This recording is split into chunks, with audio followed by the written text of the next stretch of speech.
Used Volkswagen Golf R Mk7 2013 to 2020 buyer's guide. And this is an article which says supercar pace for super mini price. And we're just going to go through a full used buyer's guide on the Volkswagen Golf R, covering the Golf R Mk7 that was on sale between 2013 and 2020. And here you can see the car looking lovely in 2017. This is a Mark 7.5, but so the facelift. Now, the person that you can hear, and is a big part of my channel, is an owner of a Mark 7 Golf R for 8 years. And during those 8 years, I've done 60,000 miles. So I know the car pretty much inside out, and I've documented it massively on the channel. So I'm super curious to go through this buyer's guide with you all, and also potentially critique some of the stuff that's said. So if you're interested in that, stay tuned to this video, and we'll go through absolutely everything. And let's start off with some of those pictures, shall we? So this is a 5-door in Lapis Blue. This is a 2017 car. The Mark 7.5 facelift with the Spielberg 19-inch wheels too. This car I love. I love the look of it. It's all subjective, of course, so, let us know in the comments. It's a community channel. If you've got a Golf R, talk about it and just go through it there. There are a few revisions on the 7.5 and a bit of nip and tuck here and there, but fundamentally the platform is a Mark 7 Golf R. As you can see, a bit more pictures there, which we'll get into. That's the actual optional, quite expensive Discover navigation system as well. DSG leather seats as well on this particular car. Dyne audio. Oh, it's so exciting. There's lots of images, lots of things to kind of go through. But let's start off with this buyer's guide. Now, conveniently, if you don't want to watch the whole of this video, they actually give a verdict straight away. And the verdict is, the Mark 7 Volkswagen Golf R is pretty much all you could ever want in a car. Agreed. It's blisteringly quick, very well made, has lots of kits, and is very discreet. Thanks to its 2-litre engine, it can also be reasonably frugal. Plus, you get the security and efficiency of part-time four-wheel drive. That all-wheel drive system means the boot is slightly smaller than the regular Golf, but if load capacity is your priority, there's a Golf R Estate. Thanks to keen leasing deals new, supply of used Rs is plentiful. Most came without any options. Despite this, we can't think of a good reason not to buy a Golf R. I could not agree more with that kind of statement. Everything about that is right.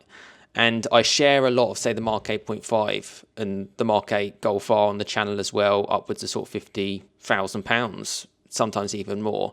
And a lot of the comments which I do see say it's too expensive. Well, if you like a Golf R, find a car like this. And because there were so many made, you can find those special ones which are like 1 or 2 owner. Really full VW service history, unmodified, well looked after. And if you can get that, and you can pick up a car like that between £15,000 and £25,000, do it. What a bargain. Just what a bargain. Buy it outright and have it for a long time. I've had mine for 8 years, and if I'm honest with you, it's just been brilliant. I pamper it. I look after it a lot. I do almost extra servicing and, just all the bits that you can do to look after a car. Brake fluid changes, changing the brake discs, doing, the Haldex four-wheel drive system, doing that every sort of it's every 3 years. Doing the, I can say some of the bad stuff. I've got a manual. You can get it in DSG as well. DSG 6-speed in the Mark 7s up to 2017. 7.5 had a DSG 7-speed. They had the manual 6-speed, which is what I had. That only ran until about 2018. Until they had to stop it because it wasn't emission friendly. And actually at that point, the upgradedness of the 7.5, which had an extra 10 PS, it went back to what it was in the which was 310 PS. It went back to the Mark 7s, which was 296 brake horsepower, or 300 PS. So I personally, my pick is a 2017 or a 2018 car pre-OPF. Because in the UK anyway, you get the tax bracket if you're after April 2017, like my car. But it's about May 2018, when you get the pre-OPF, so you don't have the OPF particular filter, so the car sounds better. Right, Let's go on and just see what else they say here. They mention about how they kind of started and the reason of starting up, kind of like the Golf. Obviously, it came from the GTI and they wanted something a little bit more, well, hotter, basically. Talked about the R32, which came out with a 3.2 litre V6, followed up by the Golf R producing 300 horsepower. A Golf GTI started with 110. Then they had the Mark 6R, which had 265. Then the Mark 7 Golf R came out in March 2014 with 296 horsepower. And it also is available in estate. I've never really noticed any issues with the boot personally from my experience of living with it day to day. Also economy wise, I have managed, no lie, when I went up to Edinburgh, like 48 mpg, just cruising. That's how it works. If you just cruise at a slow speed, you get decent economy out of it, no problem. The new infotainment came out in April 2016, which, well, they said April 2016. No, that's wrong. So they're wrong on that. It didn't come out in April 2016. It came out in April 2017, the 7.5. What I was going to say is that there was an update in the infotainment for Mark 7s, the pre-facelift, in 2016 with the MIB infotainment system, which just made it a little bit more plush. You could get Android Auto. That's a good car, like my one, to get from. It mentions about prices. Prices start from just over 10k. I wouldn't be getting a Golf R for 10k if I were you. I wouldn't pay less than 15 personally. I think anything less than that, you're probably going to get a little bit of a leggy car. It's all about the owners. If it's had one or two owners, it's probably a really well looked after car. That's how I kind of go with full service history, do your checks, and you'll get a great car. You can get it in DSG, you can get it in 3-door, you can get it in 5-door. Subjective. Mine's a 3-door. I like it, but yeah, and it doesn't. It's not like you lose any space when you get inside the car. You can get 18-inch wheels or the 19-inch wheels. 18-inch wheels, which I have, the Cadiz wheels. I found personally that they make less road noise. They also make the car a little bit less benign, so there's less grip at the limit, so you can have a little bit more fun. They're also cheaper to replace 225 section tyres than a 235 section tyres, and the less profile in the wheel does help improve the ride. And I've never had, touch wood, I've never had a full-on puncture or anything where the wheel has had to be replaced, so in my 8 years, and that's with 60,000 miles, so there you go. The performance pack was introduced in November 2017. This is really rare to find. I know one of my subscribers who has it, and I always keep an eye on it to see how he's getting on. And basically, apparently it was only available in DSG, although he has a manual, so I don't understand how that works. You've got upgraded drilled disc brakes, which actually I've retrofitted anyway to my car because they're OEM off the Club Sport S. Top speed of 166, even more in the estate. Wow, that's interesting. Wonder how that works. And you've got a little rear spoiler lip, essentially. Talk about alternatives as well. Well, there were, obviously, you've got the RS3, you've got the A45, you've got the M135i, but we're talking about the Golf R here. As an all-rounder, I think it's just the best. That's just for me. But curious to know what you would think in the comments as well. I think during that period, the Golf R really set the scene, and particularly for the price as well. And the benefits of there being loads of them was that actually the prices are now pretty good. And if you hold on to one, the great thing is, and this is how I think of it is, and if you're thinking about a Mark 8.5 Golf R, you want to get into that. Those cars are going to depreciate, and your Mark 7 Golf R is not going to depreciate as much because it's worth less. So as a percentage wise, if you got a £55,000 Golf R Black Edition, in 5 years time that car could be worth 25 grand, whereas your 15 grand Golf R might be worth just less than 10, maybe 8 grand. But what's the difference in the hit? 25 grand compared to 8. So you can always sort of just play the market in that sense. Anyway, gearbox, manual, I'd just be wary of the clutch. You've just got to be careful with it. If you have a bad driver driving your car, it will only take 1 second from basically to wreck it. So that's one thing. The auto is more relaxing. Personally, for me, it doesn't make the car as fun, but it makes it a lot more capable. I love the estate. I always see estates. I think they look sweet. Just on the performance pack, because they didn't really explain it particularly well, and not many places not many sort of articles do. It gave you like a silver disc, silver brake caliper, the upgraded brake discs, the upgraded speed, and that rear spoiler lip. But it also came with the Spielberg wheels as standard with the performance pack, so the 19-inch wheels. Just something you guys should know. And it's yeah, it's a very rare option. It wasn't sort of highly advertised there either. Interior wise, I love those leather seats, I have to say. Mine has the cloth seats. This had the larger infotainment, as you can probably see here if I just zoom into it. Let's find that picture again for you guys. Yeah, that's, and again, I have a friend who has it. He's the same one with the performance pack, Golf R, Acura, everything. You lost the physical dial to sort of the volume knob.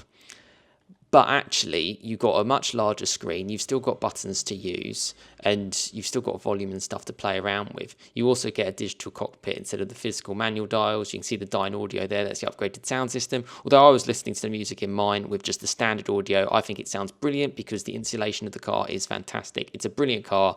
Buy it. That's always my recommendation.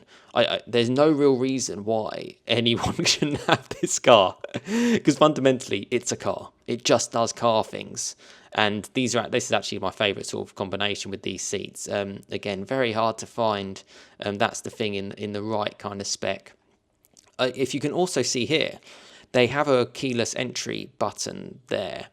I would opt for a car without keyless entry. It just improves the security for me. It means people can't hack in and get into your car, which you can from keyless. So actually, to just have a manual physical key to unlock and open your car is perfectly fine. And I would opt for a car without that little silver circle push start button. So you'd save yourself a bit of money because it's an option actually to get for, but actually protect yourself in security wise, and that's what I would go for. There we go. What are they saying? So they're saying the boot, boot space is fine, feels great. You get the estate, it's big enough. Servicing wise, I do it every year. I do it sort of minor, major. Just that's how I kind of do it. When I need to do brake fluid, I do the brake fluid. If it needs a regas of the aircon, I did mine after 8 years because it took 8 years for the gas to eventually sort of start being a bit crap. And fuel economy has always been good. Insurance for me has actually been really good on this car as well. So that's just subjective to me. But obviously it's each to their own. Pollen filter, air filter.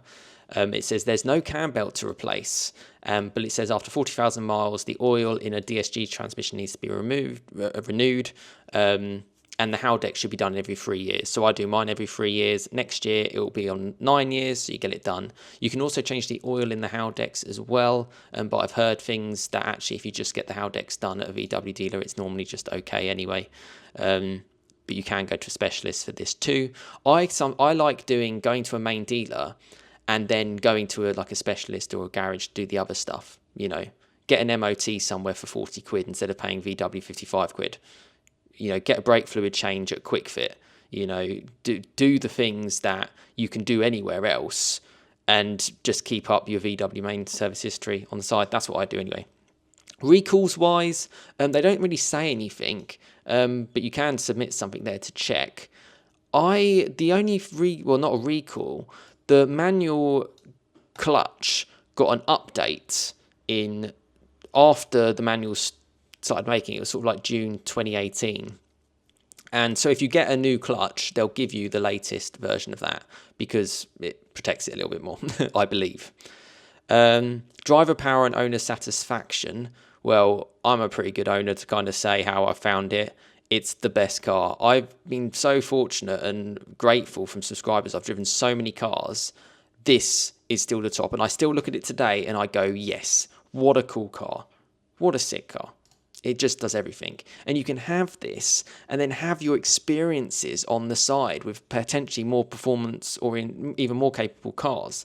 Just do like a track day, not necessarily in your Golf R, but just do a driver experience time. I love going to Porsche Silverstone experience. That's subjective to me. And I just have this car and it just works. And there's parts available because it's just a Golf, a mirror is a Golf mirror, that kind of thing. It's great.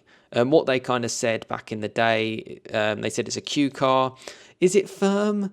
If you have DCC, it's definitely not. If you have it on 18-inch wheels, it's firm, but it's livable because of the refinement I think elsewhere. And if you stick it in eco and just cruise, I find it relaxing on the motorway.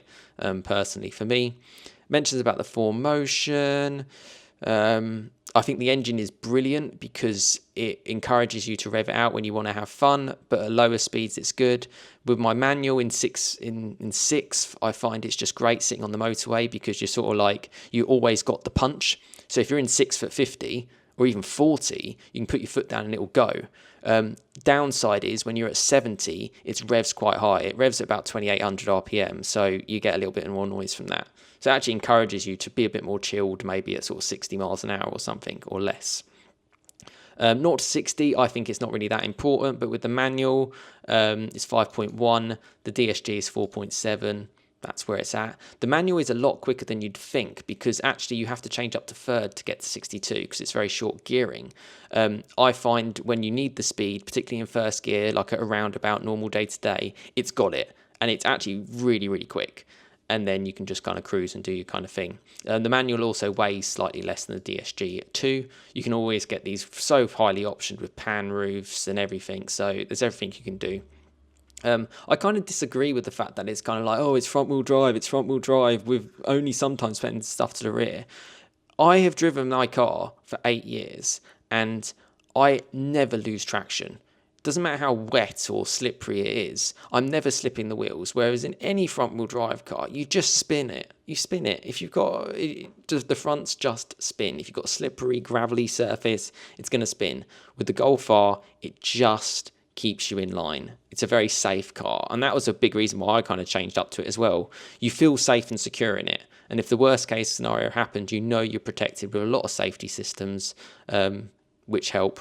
You know, the radar guided cruise control also helps you when you need to, like, if it kind of primes the brakes if it thinks you're going to obviously go into the back of someone, which is quite good. Obviously quite good. And the thing there, no front wheel drive car can match it. That's the thing.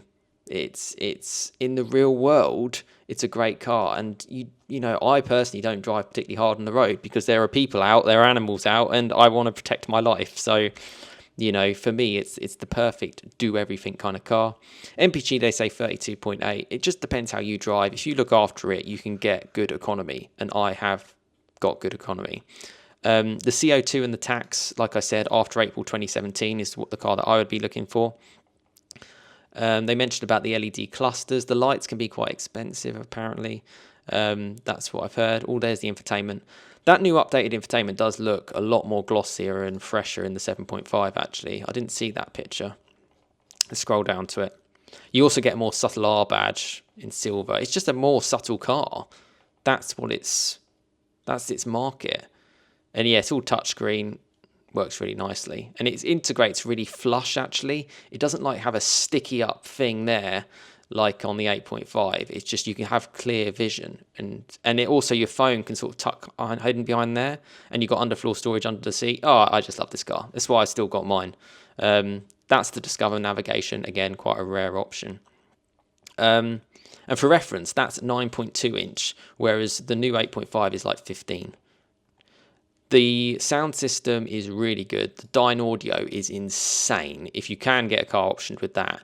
I don't know if that takes up space in the boot. If you get the Dyne audio, maybe someone can let me know in the comments.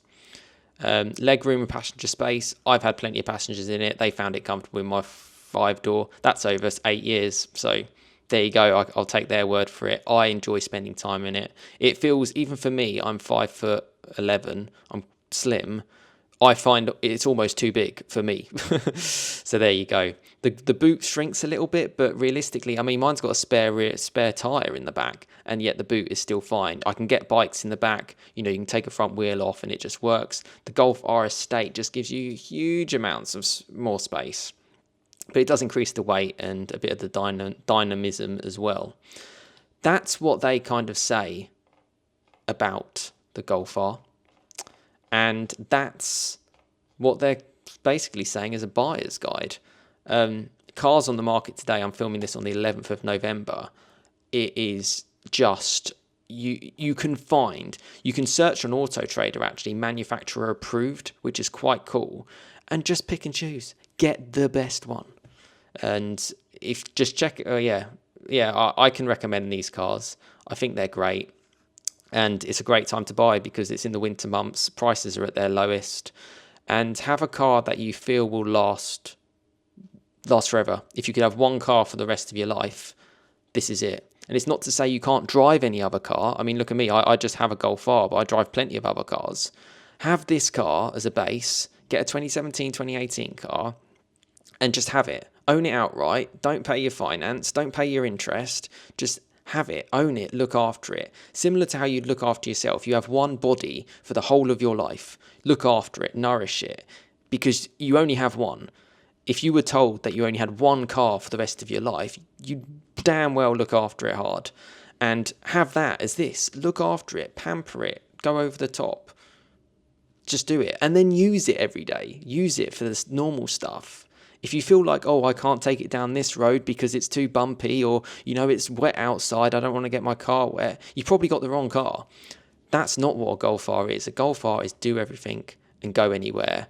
And the community's sort of great as well. You always get nods from Golf R owners. I like them stock, but you can modify them and they still last if you wanted to. But yeah, that's my sort of little summary from an article, which I'll leave in the description, from Auto Express on their buyer's guide. And I hope you find it useful, and let me know your thoughts in the comments on the Mk7 Golf R.